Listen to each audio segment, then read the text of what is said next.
ரகுபதி உத்தமனையும் வெற்றியையும் கூப்பிட்டு, என்ன விஷயமா உங்களை கூப்பிட்டுருக்கேன்னு தெரியுமான்னு கேட்குறாரு. என்ன சார், மறுபடியும் பையன் ஏதாவது தப்பு பண்ணிட்டானா? அதெல்லாம் இல்லை உத்தமன். வெற்றி ரூம் சர்வீஸில் ஒர்க் பண்ணிக்கிட்டே பார்ட் டைமாக பேண்ட்ரிக்கு இன்சார்ஜாக போடலாம்னு முடிவு பண்ணியிருக்கோம்னு சொன்னதும் உத்தமனும் ரொம்ப சந்தோஷமா, அதெல்லாம் பையன் பின்னிடுவான்னு சொல்கிறாரு. உன்னோட சேலரி பற்றியும் ஒர்க் பற்றியும் நாங்கள் டிஸ்கஸ் பண்ணிட்டு உத்தமன் கிட்ட சொல்லி அனுப்புகிறோம்னு சொல்ல வெற்றியும் சரின்னு சொல்கிறான். அப்புறம் வெளியே வந்ததுமே வெற்றி கிட்ட, நான் ரூம் சர்வீஸ் மேனேஜர் ஆனப்போ கூட இவ்வளோ சந்தோஷப்படலடா. ஆனால் நான் இன்னைக்கு எவ்வளோ சந்தோஷமா இருக்கேன்னு உனக்கு சொன்னா புரியாது.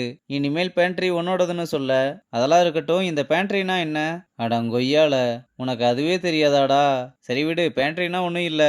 இந்த டீ, காஃபி, ஸ்நாக்ஸு, ஜூஸ் எல்லாமே பேண்ட்ரியில் தான் வரும். உனக்கு இதை கேட்டதுமே ஈஸியாக தோணும். ஆனால் அது அப்படி இல்லை. ஏன்னா கிச்சனில் உனக்கு சமைக்கிறதுக்கு டைம் இருக்கும். ஆனால் பேண்ட்ரியில் அப்படி கிடையாது, டக்கு டக்குன்னு பண்ணணும். சார் அதெல்லாம் பண்ணிடலாம், ஒன்றும் பிரச்சனை இல்லை. ஆனால் இந்த ரூம் சர்வீஸ் வேலை எப்படி? டேய், எனக்கு டிமிக்கி கொடுத்துடலாம்னு மட்டும் நினைக்காத. உனக்கு காலையிலையும் சாயந்தரம் மட்டும்தான் ரொம்ப பிஸியாக இருக்கும். மற்ற டைமில் நீ ரூம் சர்வீஸில் தான் இருக்கணும். ஏற்கனவே நான் ஆள் இல்லாமல் படாத பாடு பட்டுக்கிட்டு இருக்கேன்னு சொல்கிறாரு. சரி சார், ஆசீர்வாதம் பண்ணுங்கன்னு காலில் விழ போக, டேய் அதெல்லாம் ஒன்றும் வேணாண்டான்னு ஆல் த பெஸ்ட் சொல்லி அனுப்புகிறாரு. அப்புறம் இந்த விஷயத்த ஜான் வந்து நெடுமாறன் கிட்ட சொல்ல, ரொம்ப கோவமா, இவங்களுக்கு நான் சொன்னாலும் புரியாது. இந்த வெற்றி ரெசார்ட்டுக்கு பெரிய பிரச்சனை ஆகும்போது தான் புரியும். மேனேஜ்மெண்ட்டில் இருக்கவங்களுக்குலாம் மண்டையில் மூளை இல்லை, மூலம் தான் இருக்கு போலன்னு காண்டில் கண்டபடி திட்டிக்கிட்டு இருக்காரு.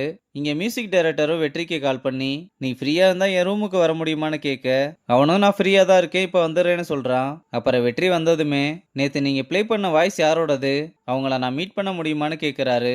வெற்றியும் வேகமாக மொபைல் எடுத்து ஐசு பாடிக்கிட்டு இருக்க வீடியோ எடுத்து போட்டு காமிக்கிறான். அவளை பார்த்ததுமே, இவங்க இந்த ரெசார்ட்டோட செஃப் தானே? சார், இவங்க செஃப் மட்டும் இல்லை, நம்ம எக்ஸிக்யூட்டிவ் செஃப் நெடுமாறனோட பொண்ணுன்னு சொன்னதும் இவங்க நெடுமாறனோட பொண்ணான்னு ஷாக் ஆகுறாரு. இந்த வாய்ஸ் ரொம்ப நல்லா இருக்கு. ஆனா இந்த வாய்ஸ் இதுக்கு முன்னாடி நான் எங்கேயோ கேட்டிருக்கேன்னு யோசிக்கும் போது, சார் நீங்க வேற எங்கேயும் கேட்டிருக்க முடியாது. ஆனா இவங்க நல்லா பாடுவாங்கன்னு ஐசு தான் மாஸ்க் எழுன்றத மறைக்கிறான். நான் கண்டிப்பா இவங்களுக்கு சான்ஸ் கொடுக்குறேன். இந்த வாய்ஸை நான் மட்டும் இல்ல, இந்த இண்டஸ்ட்ரியை மிஸ் பண்ணக்கூடாதுன்னு ஐசுவை பாராட்டி தள்ளிக்கிட்டு இருக்காரு. வெற்றியும் இதனால ரொம்ப சந்தோஷமா அவருக்கு நன்றி சொல்றான். இங்க ஐசுவும் ரியாவும் நடந்து போய்கிட்டு இருக்கும்போது தீபக் இப்பெல்லாம் கால் பண்ணிக்கிட்டே இருக்கா, நான் தான் அட்டன் பண்ணவே இல்லைன்னு சொல்றா. உங்க 2 பேருக்குள்ள இருக்க சண்டையில குழந்தைய மறந்துடாதீங்க. நீ என்ன முடிவு எடுத்தாலும் 1க்கு 2 தடவை யோசிச்சு முடிவெடுன்னு சொல்றா. ரியாவும் சரி நான் யோசிச்சு பாக்குறேன்னு சொல்லிட்டு, பேண்ட்ரி கான்ட்ராக்ட் மாத்தினது உனக்கு தெரியுமா? வெற்றியை தான் பார்ட் டைமா ஒர்க் பண்ண சொல்லியிருக்கோம்னு சொன்னதும் இதை கேட்டு ஐசுவும் ஷாக்காயிட்டு, இவ்வளவு நடந்ததுக்கு அப்புறம் அவனை எப்படி? எனக்கும் அதே கேள்விதான். ஆனா அப்பா தான் ரொம்ப ஸ்ட்ராங்கா சொல்லிட்டாரு. ஒருவேளை அவனுக்கு சமைக்கிறதுல இன்ட்ரெஸ்ட் அதிகம்ன்றதுனால அங்கிள் அந்த மாதிரி முடிவெடுத்திருக்கலாம்லன்னு சொல்றா. அவன் கரெக்டா பண்ணிட்டாலும் எனக்கு ஓகேன்னு வச்சுக்கோ. இருந்தாலும் ஏதோ ஒரு டவுட்டாவே இருக்கு. இல்ல, எனக்கு என்னமோ வெற்றி இதை கரெக்டா பண்ணிடுவான்னு தோணுது. ஆமா, நீங்க 2 பேரும் பேசிக்கிறது இல்லையா? பேசுறது இல்லடி. என்னன்னு தெரியல, அது ஒரு மாதிரி எம்டியா ஃபீல் ஆகுது. சரி ஒன்றும் இல்லை, ரிலாக்ஸ் ஆயிருன்னு சொல்றா.